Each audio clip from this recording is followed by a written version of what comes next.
서류가 없고, 그러니까 어떤 그 학교를 갈 수 있는 조건이 안 주어진대요. 그렇기 때문에 이제 이 현지 우리 가는 교회에서도 이 노동자들 대상으로 이렇게 전도를 많이 하고, 또 그 아이들을 또 돌보고 아이들에게 교육도 하고 영어도 가르쳐 주고 그렇게 하는데, 한 가지 또 제가 알게 된 사실은 특히 이제 원주민들이 사는 이 오하카라든지 이 지역들은 굉장히 그 외부인들에게 배타적이고, 그런 이제 역사적인 배경에 의해서 심지어는 선교사들도 추방을 당하는 그런 지역에서 이렇게 많이들 오게 된대요. 그래서 이 사람들이 이제 돈을 벌기 위해서 이곳에 오지만은 실제로 이제 복음을 접하거나 들은 적이 없는 경우들이 되게 많고, 그래서 이제 짧게는 1년, 길면 2년 정도 일을 하고 다시 돌아가는데, 저희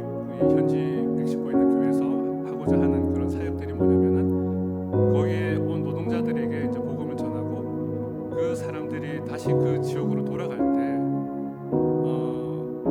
현지 그 선교사들이 들어갈 수 없는 그 전도 종족까지 복음이 전해지는 그런 사역을 한다는 얘기를 듣고, 저희도 정말 잠시 있다가 가지만은 간접적으로는 저희가 그분들에게까지 선교를 한다는 생각을 하면서 참 감사했었습니다.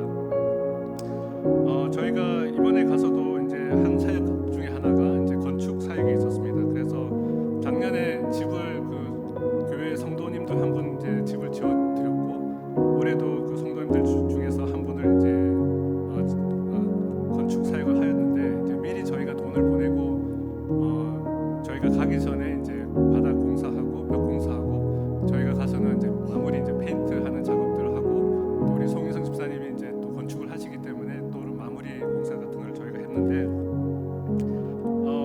그 노동자들이 와서 너무나도 열악하기 때문에 많은 경우는 집이 아니라 그냥 비닐하우스 같은 데서 이렇게 거주를 하면서, 아이들이 여러 명 있고, 들어가면은 도저히 여기서는 사람이 살 수 없을 것 같은 그런 장소에서 생활을 하면서 살고 있어요. 그래서 저희가 볼 때는 이제 집이라는 것이 그냥 바닥에 벽을 짓고 하지만은, 그들한테는 너무나도 정말 큰 선물이고, 그것들을 우리가 주었을 때 또 감사하는 그런 표정들을 보고 할 때 참 하나님의 그런 사랑을 저희가 느낄 수 있어서 너무나 감사했었고, 한 가지는 우리 유기선 집사님이 작년에 갔을 때 보고는 이거는 꼭 해야 되겠다 해서 한 사역이었었는데, 화장실이 집집마다 화장실이 있어요. 화장실이 아니라 그냥 사람 키 높이 정도로 땅을 파서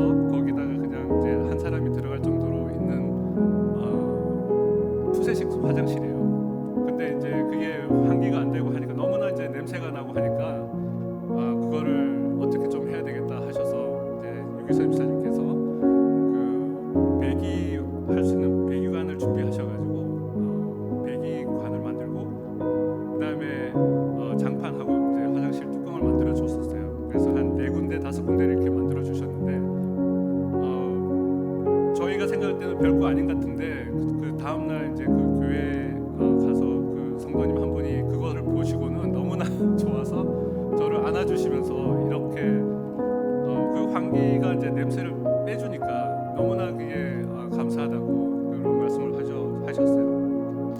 그리고 이번에는 저희가 이제 작년하고 전보다 조금 제가 이제 느끼기에 좋았다는 것은, 우리 이제 선교 25명 중에 이경희 권사님께서 스페니시가 능통하셔가지고 미리 우리 박 목사님 또 권 목사님이 말씀을 이제 2번 전할 수 있는 기회가 있었는데, 그거를 통역을 바로 해주셨어요. 그래, 예전에는 이제 언어적인 면에서 저희가 어떤 말씀을 증거할 수 있는 기회가 조금 수동적이었다고 생각하면, 이번에는 그렇게 이제 박 목사님께서 말씀하실 때는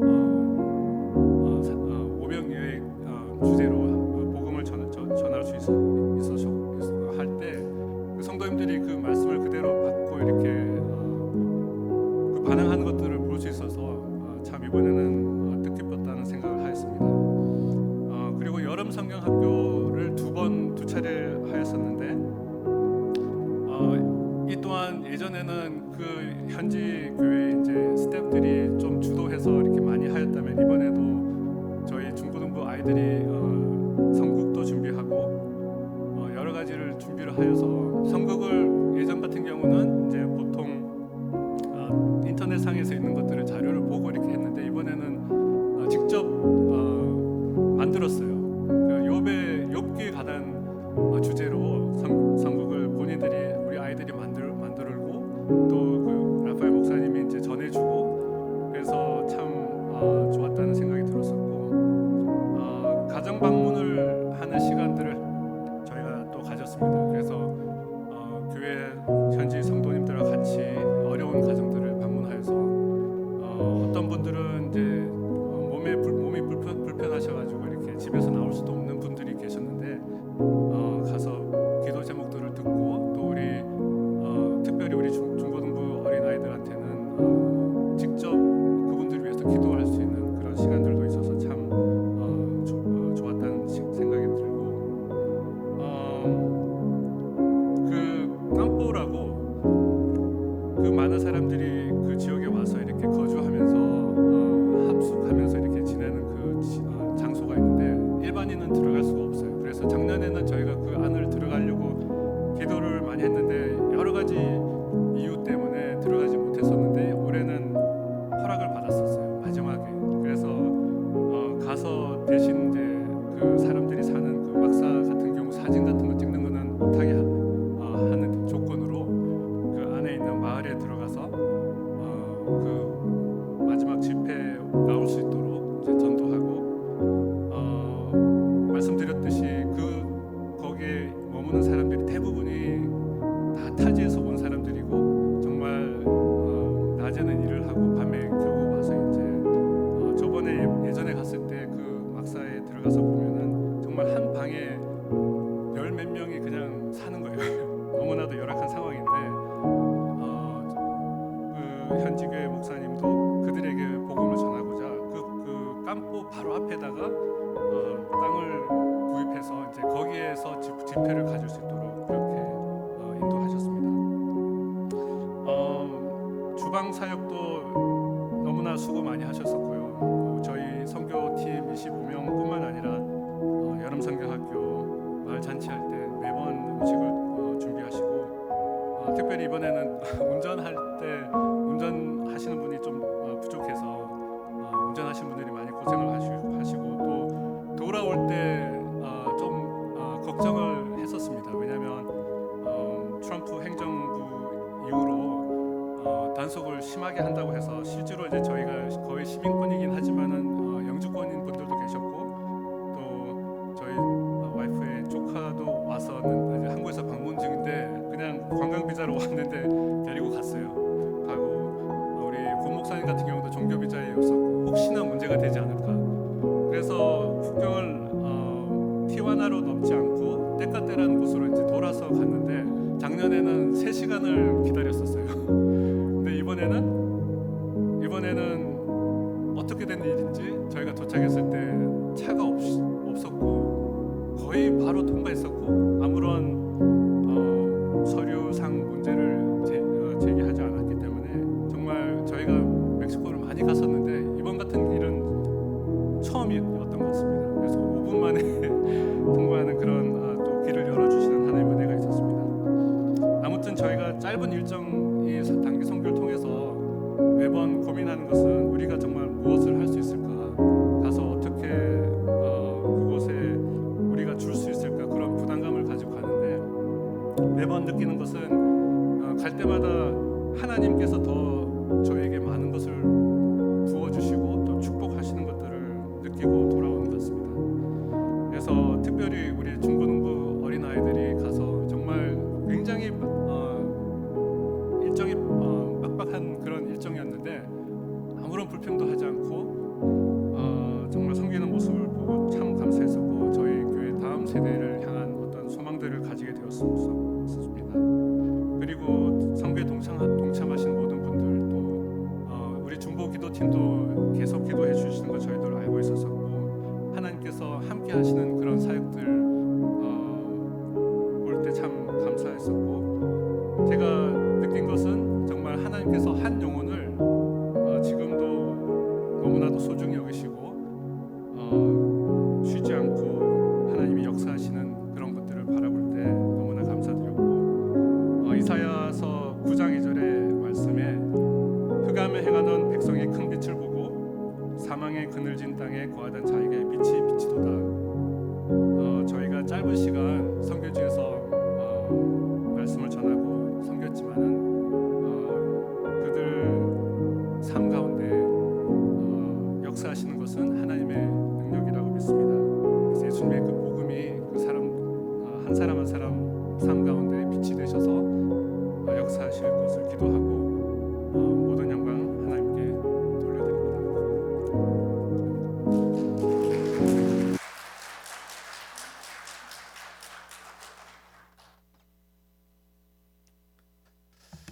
여러분 함께 기도해 주시고 후원해 주신 우리 모든 분들께 깊은 감사를 드립니다. 하나님께서 선교 기간 저에게 보여주신 것이 있었다면 바로 현지 사람들의 마음이었습니다. 오늘 저는 여러분과 함께 그 마음에 관한 말씀들을 여러분과 함께 풀어보고자 합니다. 사람의 마음이 얼마나 쉽게 바뀌는지를 알려주는 속담이 있죠. 여러분 다 아시겠지만은 화장실 들어갈 때의 마음과 나올 때의 마음이 다르다는 것이죠. 필요할 때는 정말 간절하게 바라지만 그 일이 해결하고 나면 금세 그 마음이 바뀌어 버린 것이죠. 여러분, 우리의 마음이 얼마나 쉽게 바뀌는지를 직접 체험할 수 있는 장소도 있는 것 같습니다. 여러분 가까이에 뷔페 식당에 한번 가보시면 우리는 들어가기 전에 얼마나 우리의 마음에 원대한 포부를 갖고 들어가십니까?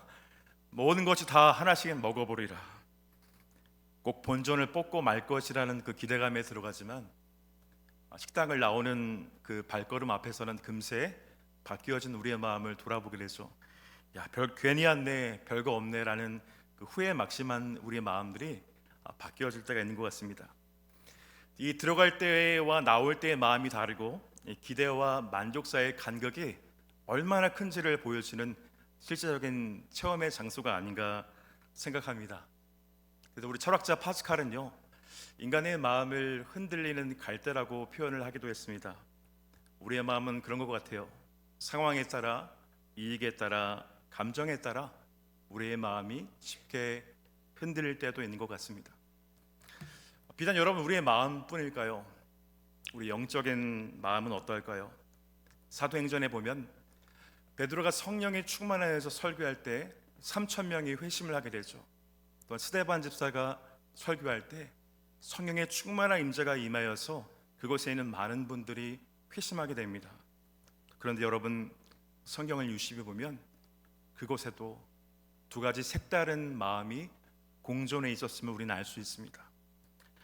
구원의 은혜를 받았던 사람이 있었던 반면 마음이 닫혀진 사람들도 있었다는 사실이 참 우리에게 많은 것들을 이야기해 주는 말씀이 아닌가 생각합니다.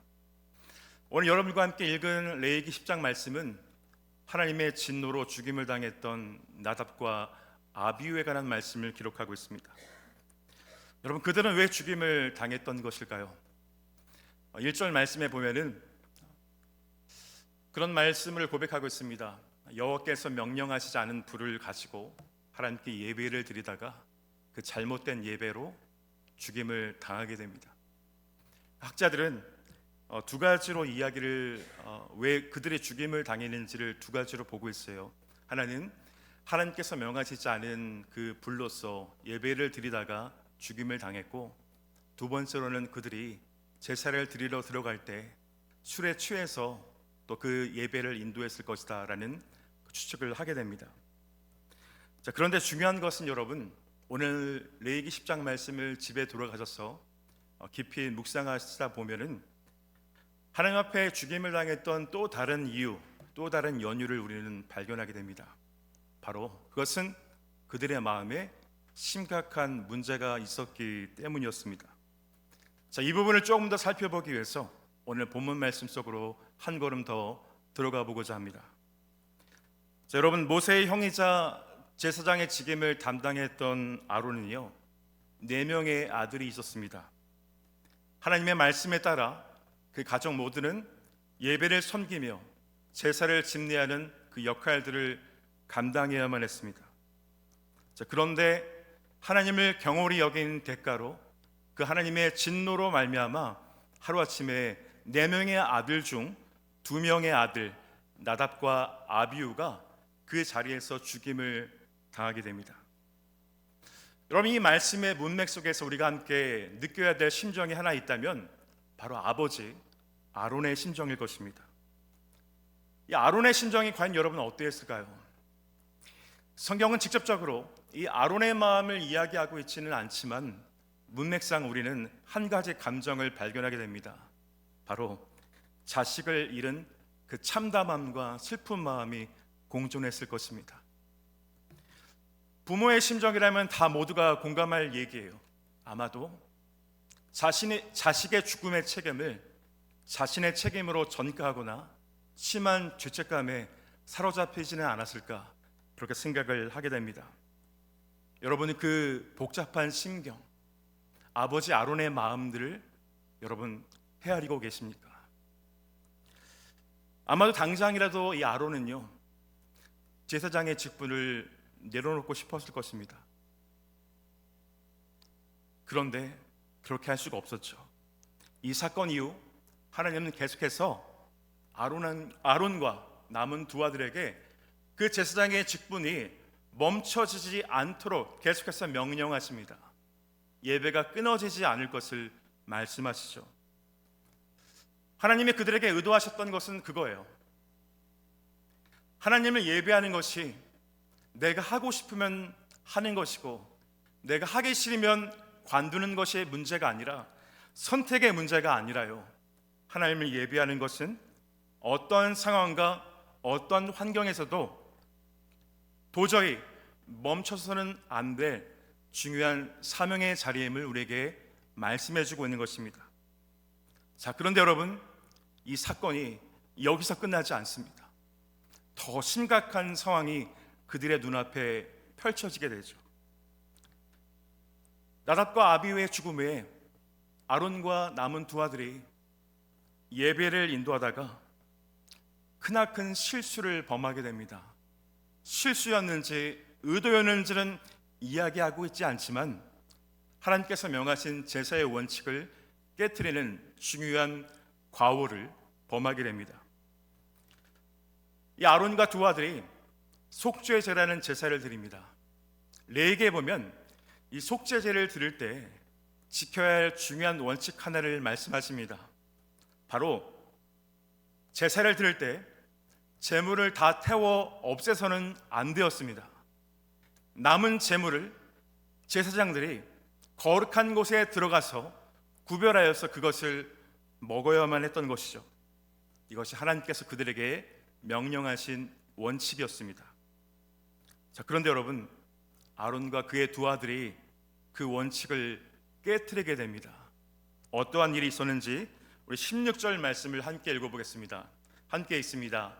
모세가 속죄제에 드린 염소를 찾은즉 이미 불살랐느니라.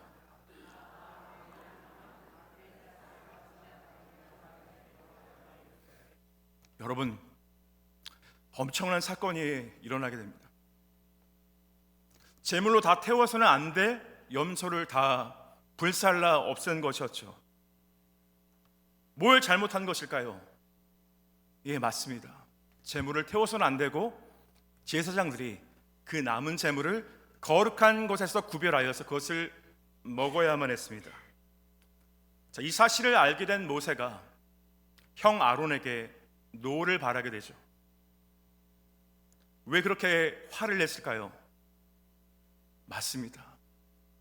나답과 아비후에게 내려진 그 진노와 같이 행여라도 그 하나님의 진노가 아론에게 또한 남은 2 아들에게 임할까를 두려워해서 아론은 모세는 형 아론에게 그렇게 화를 낼 수밖에 없었던 것이었습니다. 여기서 우리는 중요한 질문 하나를 마주하게 되는데요. 분명 나답과 아비후는 제사의 중요한 원칙을 깨뜨려서 하나님의 진노로 죽임을 당했어요. 자, 그런데 여러분, 아론과 두 아들 역시 원칙을 깨뜨립니다. 그런데 어떤 사람은 살고 어떤 사람은 죽었다. 이 부분을 우리는 어떻게 해석할 수 있을까요? 하나님의 진노가 임했다면 제사의 원칙을 깨뜨린 나답과 아비후뿐만 아니라 남은 두 아들 아론에게도 역시 동일한 형벌, 동일한 진노가 임해야만 했던 것이었습니다. 저는 이 말씀이 처음에 도무지 이해가 되지 않았습니다. 원칙대로 판단하길 원하셨더라면 하나님이 나답과 아비후에게도 적용한 그 하나님의 원칙들을 아론과 남은 두 아들에게도 동일하게 적용하셔야 했기 때문이었죠. 자, 그런데 여러분, 계속해서 이어진 모세와 아론과의 대화를 보게 되면 왜 하나님께서 그렇게 할 수밖에 없었는지 우리에게 명확하게 말씀해 주는 말씀 한 구절이 등장합니다. 19절 말씀입니다. 우리 함께 읽겠습니다. 아론이 모세에게 이르되 오늘 그들이 그 속죄제와 번제를 여호와께 드렸어도 이런 일이 내게 임할거늘 오늘 내가 속죄제물을 먹었더라면 여호와께서 어찌 좋게 여겼으리요. 여러분, 이 말씀은 이러한 의미를 지니고 있어요. 아론은 지금 두 아들을 잃은 슬픔에 잠겨 있습니다. 갑작스럽게 제사를 인도하다가 하나님의 진노가 임하여서 내가 아끼고 사랑하는 두 아들을 잃어버리게 됐습니다. 자, 어쩌면 그 상처받은 마음으로, 그 무거운 마음으로 하나님께 제사를 드릴 때 이 19절 말씀에 의미하고 있는 아론의 속사정은 그러하죠. 내가 이러한 마음으로, 이러한 불편한 마음으로, 이러한 상처받은 마음으로 제물을 먹는 것이 하나님께서 과연 기뻐하시겠느냐라는 말이었습니다. 아론은 지금 자신의 마음속에 가면을 씌우지 않았습니다. 자신의 있는 무거움, 불편함들, 진솔한 마음들을 하나님께 지금 올려드리고 있는 거죠. 하나님은 그 마음의 중심을 헤아려 주셨습니다. 그리고 아론의 마음이 어디 있는지를 다 보고 계시고 감찰해 주셨습니다. 여기서 우리는 한 가지 사실을 깨닫게 됩니다. 하나님은 원칙만을 강조하시는 분이 아니라 우리의 마음이 중심이 어디 있는가, 우리의 마음 한구석에 무엇이 담겨 있는가를 하나님께서 진실되게 보기를 원하신다는 사실입니다. 그래서 여기서 우리는요, 왜 나답과 아비후가 죽임을 당했는지 명확한 사실을 깨닫게 되죠. 바로 그 마음의 동기에 심각한 문제가 있었다는 사실입니다. 여러분, 창세기 4장에 보면은 마음의 동기에 문제가 있었던 또 다른 한 사람을 증언합니다. 바로 아담의 아들 가인이었어요. 어느 날 아담의 두 아들 가인과 아벨이 하나님 앞에 첫 제사를 드릴 때 가인은 땅의 소산물로 예배를 드리고 아벨은 양의 첫 새끼로 예배를 드립니다. 그런데 문제가 된 것은요, 하나님께서 가인의 제사를 연락하지 않으시고 아벨의 제사만 받으셨다는 사실입니다. 대체 무슨 문제가 있었을까요? 결국 가인은요, 분노하여서 나중에 동생 아벨을 살인하기까지 합니다. 그들이 드렸던 제물에 문제가 있었던 것일까요? 과연 어느 곳에 문제가 있었던 것일까요? 히브리서 11장에 보면은 그 연유를 조금 더 구체적으로 말씀하고 있습니다. 믿음으로 아벨은 가인보다 더 나은 제사를 드렸다. 바로 가인의 제물에 문제가 있었다기보다는 가인이 드린 그 마음의 중심에, 마음의 동기에 심각한 문제가 있었음을 우리는 유추할 수 있습니다. 저는 여러분, 이번 멕시코 선교 기간에 저의 마음을 사로잡았던 한 부분이 있었습니다. 바로 멕시코 현지 사람들의 마음이었습니다. 저 선교팀이 정성스럽게 준비한 선물들을 나눠줄 때 몇 명의 아이들이 저를 찾아왔어요. 하는 말이 자기가 2개 받았다고 1개를 돌려주고 가는 거예요. 어른들도요, 지나가다가 자기가 2개 받은 것들을 내어놓으면서 가져가도 괜찮다 해도 손사래를 치면서 그것들을 내어놓는 그들의 마음을 보게 되었습니다. 모른 채 하고 넘어갈 수도 있었으나 그 아이들의 마음을 보고서 제 마음 한구석이 너무나 부끄러워지기 시작했습니다. 그리고 가슴 한켠이 너무나 따뜻해지기 시작했습니다. 하나님께서 허락하신 그 양심의 기준을 따라 그 마음을 지켜가며 감사하며 자족하며 하나님께 그 마음을 올려드리는 그들의 마음이 너무나 선했기 때문이었습니다. 말씀의 결론을 좀 맺고자 합니다. 여러분, 인생을 살다 보면은 우리는 알게 모르게 우리의 마음 한구석에 보이지 않는 가면을 씌울 때가 있습니다. 우리의 마음이 아프고 괴로운데도 괜찮다고 하면서 그 마음의 상처기 위해 보이지 않는 무언가를 덧댈 때도 있는 것 같습니다. 하나님 앞에 예배를 드릴 때 그런 마음도 있는 것 같아요.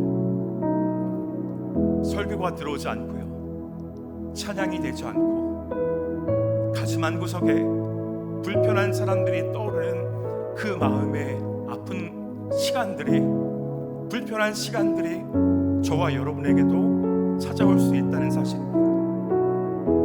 그런데 여러분, 예수님께서 산상수훈에서 예배를 드릴 때 우리가 가져야 할 중요한 마음 한 가지를 말씀하고 있습니다.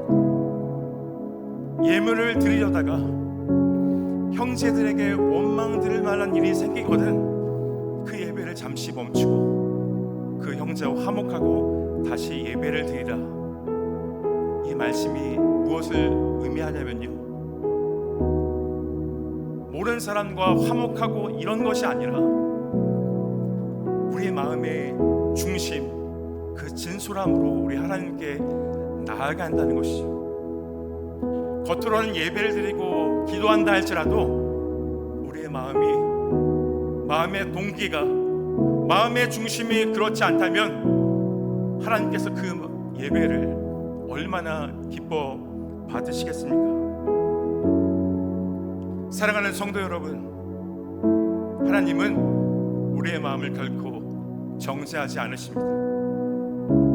우리의 있는 모습 그대로 우리의 마음을 헤아려 주세요. 이 시간 가운데 여러분들의 불편한 마음들, 상처난 마음들, 억울한 마음들, 하나님께 예배하지 못하는 마음들이 있다면 이 시간에 그 마음의 진솔함들을 하나님께 올려드릴 수 있는 시간이 되길 소망합니다. 왜냐하면 하나님은 우리를 비난하시고 원칙대로 판단하시는 분이 아니라 있는 모습 그대로 주님께 올려드릴 때 우리의 마음을 치료해 주시고 어루만져 주시길 원하세요. 나답과 아비후의 죽음 이후에 아론과 남은 두 아들이 크나큰 실수를 했음에도 불구하고 아론의 그 진솔된 마음을 받아주셨던 것처럼 오늘 저와 여러분의 그 마음의 중심이 하나님께 연락받으시기에 합당하신 그 마음의 진실함이 주님께로 올려지기를 주님의 이름으로 축복합니다. 함께 기도하겠습니다. 하나님, 우리 시간 가운데 우리의 마음의 중심을 하나님께 올려드립니다. 예배의 홍수 속에 살아가는 우리 시간 가운데 하나님, 우리의 마음의 중심이 어디 있는지를 분별하게 하여 주옵시고 우리의 마음의 아픈 것을 주님께 올려드리는 거룩한 산 제사가 될 수 있도록 주님 함께하여 주시옵소서. 하나님, 선교의 기간 우리가 함께 선교한 모든 시간들 위해 하나님께서 귀한 열매로 맺어지게 하여 주옵시고 그 복음의 역사들이 멈추어지지 않도록 주님께서 늘 함께 은혜로 인도하여 주시옵소서. 감사드리며 우리를 권하신 예수님의 이름으로 기도드립니다. 아멘. 이번에 25명의 우리 귀한 분들이 가서 섬겼습니다. 그분뿐만 아니라 우리가 또 함께 우리가 보내는 선교사로서 또 보냄받은 선교사로서 우리가 하나님 앞에 저와 여러분들이 또 기도로 또 나아갔습니다. 그래서 우리가 모든 자들이 함께 이 일들을 감당했습니다. 하나님께 영광의 박수로 함께 나아가기를 원합니다. 우리 모두 일어나셔서 찬송가 우리 505장 우리 부르시겠는데요. 시간이 좀 많이 갔지만은 우리 찬송에 우리의 마음을 담아서 우리가 함께 505장을 전부 부르면 좋겠어요.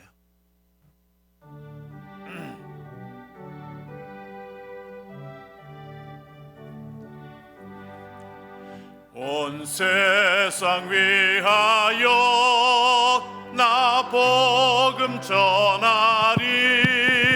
만 백성 모두 나와서 주 말씀 들으라. 죄중에 빠져서 헤매는 자들아, 주님의 음성 듣고서 너 구원받으라.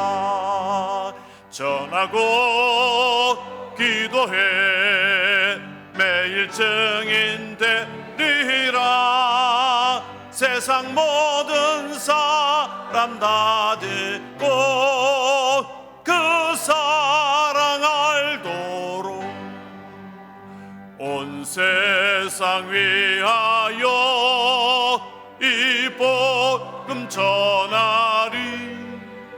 저죄인 회개하고서 주 예수 믿으라. 이 세상 구하려 주 돌아가신 것 나 증거하지 않으면 그 사랑 모르리. 전하고 기도해 매일 증인 되리라. 세상 모든 사람 다 듣고 그 사랑 알도록 온 세상 위하여 주 은혜 임하니. 주 예수 이름 힘입어 이 복음 전하자.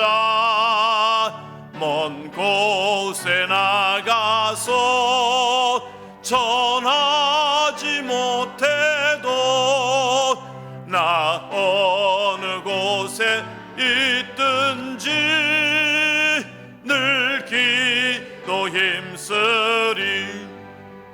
전하고 기도해 매일 증인 되리라. 세상 모든 사람 다 듣고 그 사랑 알도록. 우리 구주 예수 그리스도의 은혜와 극진하신 하나님의 사랑과 성령님의 감화감동 역사 교통하심이 주님의 마음을 닮아 하나님의 귀한 사랑을 온 천하에 증거하기를 원하는 성도들 머리머리 위에 이제부터 영원토록 함께 하시기를 간절히 축원하옵나이다. 아멘.